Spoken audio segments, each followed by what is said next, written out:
Love Cambridge podcast. This is podcast number 2, and we've got a great guest today. His name is Mark Silverthorn. Mark is a former resident of Cambridge, but he lives in Kitchener, so he lives in the Waterloo region. So he still qualifies. But what's interesting about Mark's profession is Mark is a lawyer, specifically a consumer lawyer that specializes in debt. Is that correct, Mark? That's correct, Walter. Okay, perfect. So let's start off by that, because let's talk a little bit about that, because I know a lot of times when people feel themselves in a situation where they need to refer to a professional with regards to debt issues, right away the reflex is to go to a trustee in bankruptcy. So where do you fit in this picture in terms of helping people with consumer debt? Well, one of the things I do, and I give a free 10-minute telephone consultation, is that when people tell me what their debt problem is, I can, within about 10 minutes, I've got a pretty good idea of what their situation is and what might be the best 1 or 2 options for them. And there's a broad range of potential options that people have when they have debt problems. I see. Okay, so when somebody's in a situation, when would they call you as opposed to a trustee? Would they call you first, or do you come in after? Where does your role lie? Yeah, they would call me first. I mean, for example, if someone is having difficulty making the minimum monthly payments on their credit cards, yep, that would be a good time to call me. If someone has been sued, yep, by a creditor, that would be a good time to sue me. If someone call me, if yep, someone is getting calls from their creditors about late payments, if someone has items on their credit report that they don't think should be there, yep, if someone is concerned that they're going to be sued and they don't want to be, they don't want a lien put on their house, or they don't want to have their wages garnished, they may want to call me. So there's a number of, if someone's got a judgment on their house and they've got a judgment against them and there's a lien on their house. I mean, one of the ways that I can really help them is if they've got accounts that are in collections or unpaid judgments and they're going to get some mortgage refinancing. That's a wonderful opportunity for me to try and negotiate settlements with their creditors and reduce potentially thousands of dollars of debt that they would owe to their creditors. Yep, and you and I have done that in the past with some of our clients. So that's and it's worked out really well. Now, one thing I want to touch on a couple of things here. You've got a lot of recognition. A lot of it. You've got a lot of exposure. I saw you were on the CBC Marketplace. You've been on breakfast television. And you're on a series of podcasts. There's just been a recent case that you've had quite a bit of publicity with regards to somebody being chased down by I guess an illegal collection agency or something along those lines.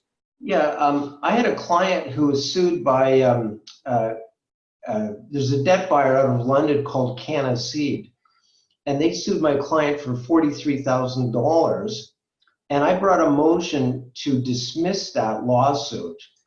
And the motions court judge, he not only dismissed or threw out this $43,000 lawsuit, but he also indicated that the candidacy, the debt buyer, would have to pay my client costs of just under $6,500.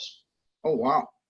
Now, the judge threw out the debt buyer's claim on 2 grounds. Number one, they were operating as an illegal collection agency, and secondly, that they hadn't proved that there was a valid absolute assignment of the debt.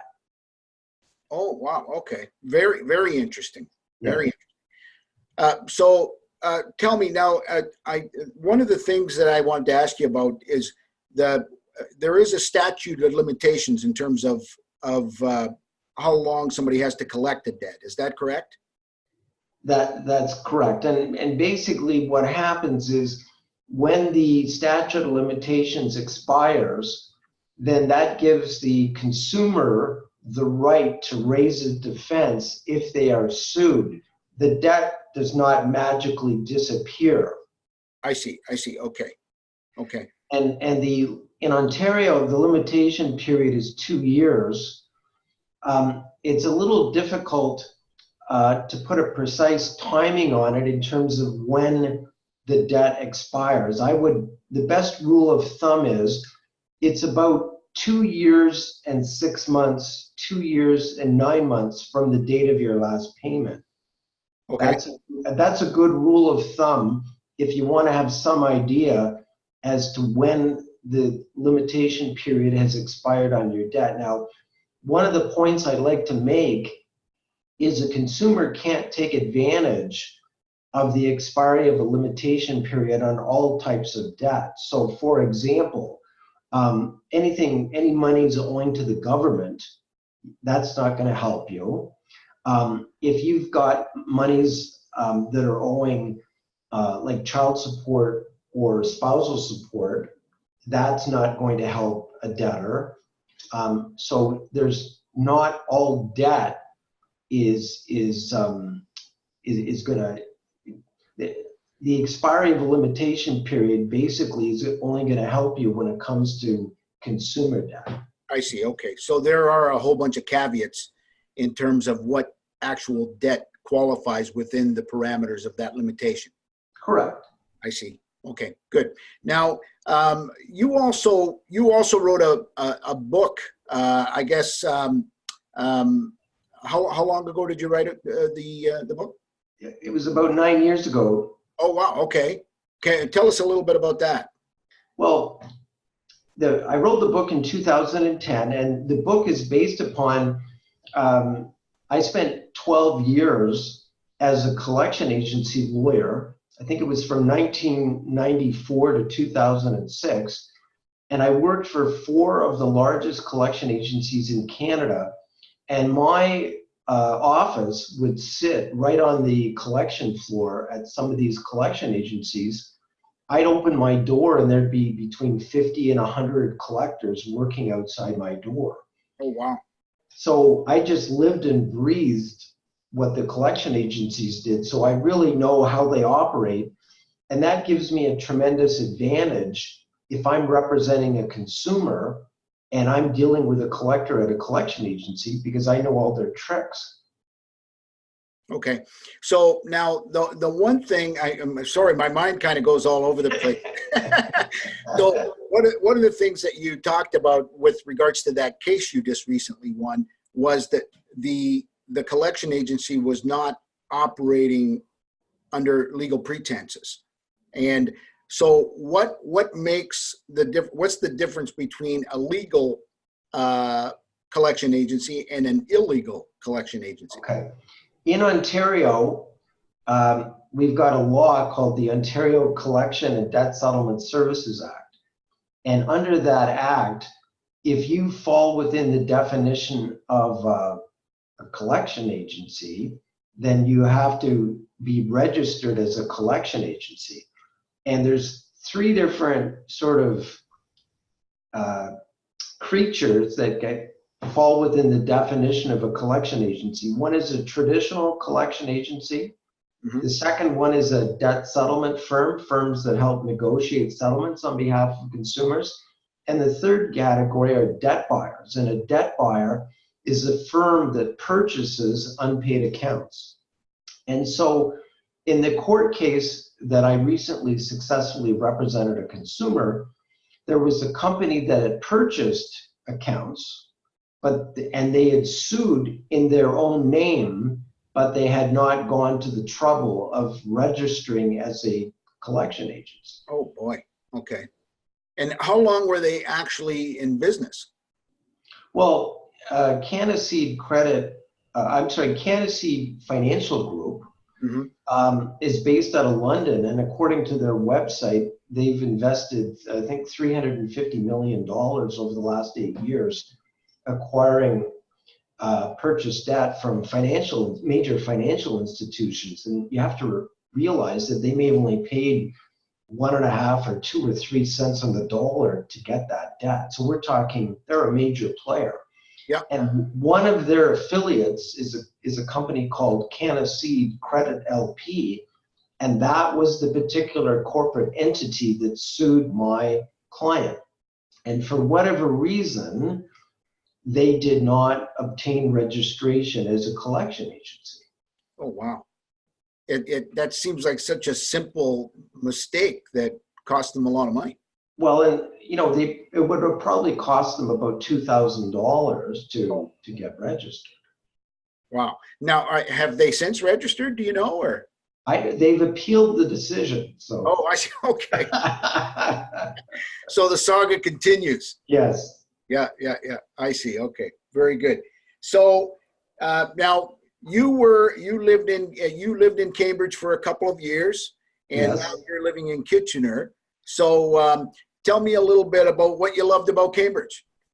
Well, I think probably one of my all-time favorite things in Cambridge is to go cycling on the Cambridge to Paris rail trail. Oh yeah, no, that is beautiful. It's gorgeous. It's a safe way to go cycling. I don't particularly enjoy cycling on the road and sharing the road with cars. Right. So it's very safe, and right. it's beautiful, and it's in sort of there's a lot of tree cover, so you don't get a lot of wind, and it's very cool in the summer. Yeah, no, that's a beautiful trail. I've walked it a few times, and actually it's so interesting to see such a beautiful trail not be like heavily used. I never see a lot of people on it, so it's almost like a real secret. Yeah, and I think the city, and I guess it would be the city of Paris and the city of Cambridge, should do more to promote it as a tourist destination. Yeah, no, for sure. No, for sure. Okay, so in terms of getting back to what you actually do, what would be the first step if somebody was actually in a jam and they wanted to reach out to you? Where could they find you? Well, I've got a website. It's called silverthornlaw.ca. Okay. So they could do that. My phone number is 519-987-3270. They could call me, and I give a free 10-minute telephone consultation. Yep. So I'm happy to speak to someone for 10 minutes, and I don't charge for that. Oh, that's great. I'm just sharing your website right now because this also goes on YouTube. So I've got your website up here now, silverthornlaw.ca. Yeah. Yep. Yeah. Perfect. Yeah, very good. I've also, yeah, go ahead. I also have a lot of YouTube videos. Yep. So I've got 2 YouTube video channels. One is Mark Silverthorn with a space, and the other one is Mark Silverthorn Lawyer. So I think on those 2 YouTube channels, I've got somewhere in the neighborhood of 100, 125 YouTube videos. Oh, that's great. Okay, so I'll be sure to share those as well. I got to tell you, Mark, when I was looking at some of the links of the YouTube videos that you sent me, I think I found one of you doing a karaoke in a You know what? If my daughters ever saw that, I think they'd disown me. It looked like a lot of fun. I thought, there's the guy I want to call. Yeah. Well, there's a story to that. The costume that I was wearing it was at Halloween. It was a British soldier's uniform from the War of 1812. Oh, I see. Okay. So my wife, Danny, she took me down to Malabar's, which is a place in Toronto where they get costumes for movie sets. Oh, yes. Okay. So I went to a lot of trouble to get this uniform for that karaoke number. But I've not been offered a recording contract after that karaoke. It didn't go anywhere. So you're not like Justin Bieber or anything. No, I'm going to keep my day job. Very good. Now let me ask you a question with regards to Cambridge again. Favorite restaurant? Obi's. Oh, that's a great place. Yeah. Yeah. We've probably been there about a dozen times. Yeah. And I have to say, every time it was just excellent. Yeah, no, the food is really good there. They're right. You're talking about the place right on the corner of Pine Bush and Franklin. Correct. Yeah, no, that's a great place for sure. Now, let me ask you, if you had a magic wand and you could change anything about Cambridge, what would you change? You know, I'm not sure. I guess the downtown, you know, the older part, I'm not sure. Downtown Galt specifically, I guess what you're talking about? Yeah, Yep. by the river. Yep. And I know that they're doing things to sort of improve that. Yep. I'm sure that over the next 5 or 10 years, it's going to be redeveloped to a certain extent, and there's going to be more amenities down there. I mean, I know we've, you know, go to the live theater down there. It used to be called the Drayton Theater. Now it's called the Hamilton Family Theater. Right. Yep. We've gone there, and it's wonderful. So there's a lot of nice things downtown. But I do think that, you know, things could be done to sort of make it a more attractive place for people to come and you know, spend time. Yeah, no, for sure. Yeah, it's certainly in transition. There are some good things going on down there, especially with this new gaslight project that's going on, and so I think the wheels are definitely in motion. Let's hope it takes and it changes down there. Now, you know, obviously a little bit of the divide of Cambridge, Galt, Preston, and Hespeler. What's your favorite spot? Well, I think that I used to live in North Galt. Yes. Okay. So that's where I'm familiar with. I'm not too familiar with the other parts. I mean, the thing about Cambridge, it's so spread out. Yes, it is. Yeah, Cambridge is, it's funny, you know, because me being in the real estate business, you'll get people moving in from out of town and they think they're coming to Cambridge, which of course they are. But after they're here for a few months and you follow up with them and say, you know, how do you like it? And they say, well, we love it, but we're trying to get a hand. What's Galt, Preston, and Hespeler? We don't even know, you know? Yeah, it's like out of it. You've got a city with 3 downtowns. Yes, exactly. Yeah, exactly, for sure. All right, very good. So is there any questions that I asked you that or that I didn't ask you that I should have? No. Perfect. All right. Again, thank you very much for your time, Mark. I greatly appreciate it. Oh, it's my pleasure, Walter.